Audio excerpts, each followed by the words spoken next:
Bonjour mesdames et messieurs, et bienvenue à cette édition d'information sur Camer TV Info, la chaîne d'analyse de l'actu au Cameroun. Ne rien taire pour plaire, ne rien dire pour nuire est notre credo. Voici pour commencer le titre de cette édition. Cette vidéo est réalisée à partir d'un post de Michel Biemtong sur sa page Facebook intitulée « Massacre de Kumba, voici les indices qui accablent le pouvoir de Yaoundé ». Mais avant de détailler l'intégralité de son contenu, veuillez prendre 3 secondes pour vous abonner à nos pages Facebook Camer TV Info ou sur YouTube Camer TV Info.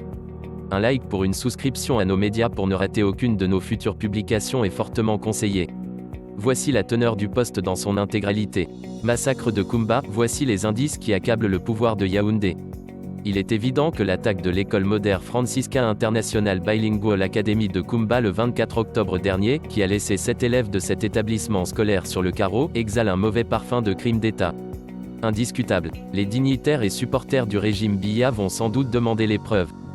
Les indices que voici et qui intéresseraient les juges de la Cour pénale internationale leur seront opposés. 1. Quelques minutes seulement après la survenue du drame, les cyberactivistes et autres agents proches du pouvoir de Yaoundé sur les réseaux font circuler un tract en français et anglais dont l'auteur anonyme dénonce les Amba Boys. Ce sont eux les méchants, criminels et égorgeurs, ce sont les Amba Boys, peut-on lire à la fin de ce tract. Facile à deviner d'où vient ce message. 2. Un message citation du leader séparatiste incarcéré Sisikou Ayouk Tabé, collé à une affiche, émerge sur les réseaux sociaux, message dans lequel Ayouk Tabé accuse son rival Samuel Sako Ikome d'avoir commandité l'assassinat de 7 jeunes enfants dans une école. Pourtant, sur la page Twitter d'Ayouk Tabé, figure un message tout à fait différent et qui compare plutôt le crime de Kumba au massacre de Ngabou du 14/2/2020 orchestré par l'armée et ses milices. Qui est donc à l'origine de ce message citation d'Ayouk Tabé largement partagé par les soutiens du régime Biya sur les réseaux sociaux? Sans doute les membres des cabinets noirs du régime Biya. 3. Dans la soirée du 24 octobre 2020, le ministre de la Communication, René Sadi, organise un point de presse au cours duquel, sans la moindre enquête ni le moindre indice, il accuse les terroristes sécessionnistes d'avoir attaqué cette école à Kumba. 3. Le 26 octobre 2020, un message provenant sans doute des forces de défense camerounaises fait état de l'arrestation pour exploitation de Madame Fobindia Judith, promotrice de l'établissement attaqué. D'après ce message surpartagé par les agents du pouvoir de Yaoundé sur les réseaux sociaux, la dame aurait remis 6 millions de francs CFA à un groupe armé pour que son école ne soit pas attaquée. Furieux, un groupe rival est venu attaquer l'école et les élèves, toujours selon la version contenue dans ce message. S'il existe un groupe armé en zone anglophone engagé dans la cause anglophone, le groupe rival ne peut qu'être celui sponsorisé par le pouvoir car les agissements de ce dernier contre l'autre groupe armé arrangent plutôt Yaoundé. Rappelons que l'arrestation de la promotrice de l'établissement scolaire attaqué a été suggérée à un haut responsable de l'armée par le préfet de Mem, Chamberlain Ntiu Wendong, dans le but de donner l'impression que le gouvernement est soucieux de rendre justice aux victimes, à en croire un message WhatsApp intercepté par les services secrets camerounais et qui a été viral sur les réseaux sociaux.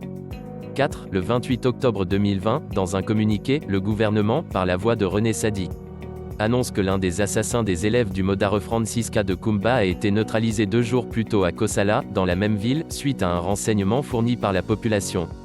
Pourtant, ce même 28 octobre, au cours d'une cérémonie à l'hôtel de ville de Kumba, ce prétendu exploit de l'armée camerounaise n'est nullement évoqué.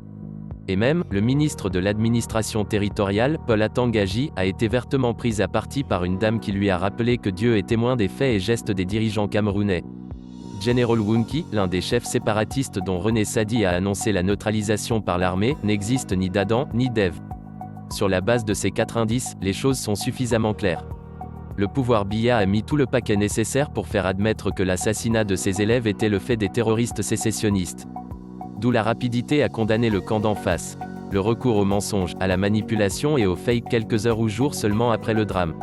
Ces multiples acrobaties macabres de la bialatrie traduisent une chose, l'attaque de cette école a été planifiée longtemps à l'avance dans le but d'en faire porter le chapeau aux indépendantistes anglophones armés et par conséquent de dresser l'opinion internationale contre ces derniers.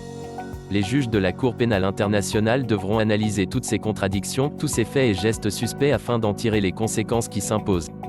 Veuillez prendre 3 secondes pour liker la vidéo et la partager. N'oubliez pas de vous abonner à la chaîne YouTube Camer TV Info. À bientôt pour de nouvelles publications. #End. Anglophone génocide.